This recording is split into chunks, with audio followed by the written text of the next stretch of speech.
Of Mike Lee and Orrin Hatch. It was awful. I forgot to tell you one other thing that is a root for my being a Democrat. When I went back to Washington on behalf of the Logan City, I found that there were two people back in Washington I could always count on. Bob Bennett, and we saw how the Republicans felt about him, and Jim Matheson. He doesn't represent us, but every time I went back to Washington, D.C., he would talk with us and he would try to help us.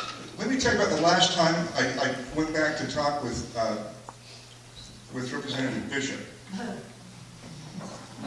He fell asleep 5 times in our discussion. And it wasn't that boring. It was about something we're all concerned about, air pollution. I was trying to get him to help us financially to deal with some of the problems we've got. And finally, after the 5th time falling asleep, his chief of staff, who was with me, sent a BlackBerry message to the secretary to come and wake him up. And so she came to the door and just stood there and waited till she could see that he was wide awake. In fact, he actually got a little perturbed at her because she wouldn't say anything or come in. And I was grateful to her because he stayed awake for the rest of the meeting. But he said, I really don't believe that you've got a problem. So another thing was, he called my son a liar in an open public meeting here in Logan.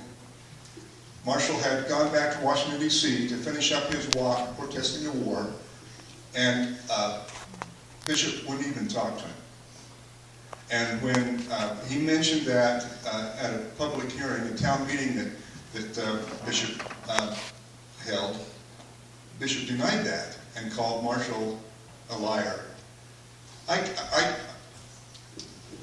I'll do anything for Ryan Colby or what's West Point's name? We've got to get rid of him. But anyway. I am excited to run. I'm looking forward to having your help. I do need your help, I know that. As you know, Republicans have a pretty good foundation here in the Cache Valley. But I do believe that David Butterfield has some difficulties, particularly in the realms of education. And I think we need to support our educators. We need to do what we can. I'll fight against those things that I'm tired of, and I think you are too. And I'll try to be the very best representative of Logan Legislature District number 4. Thanks very much.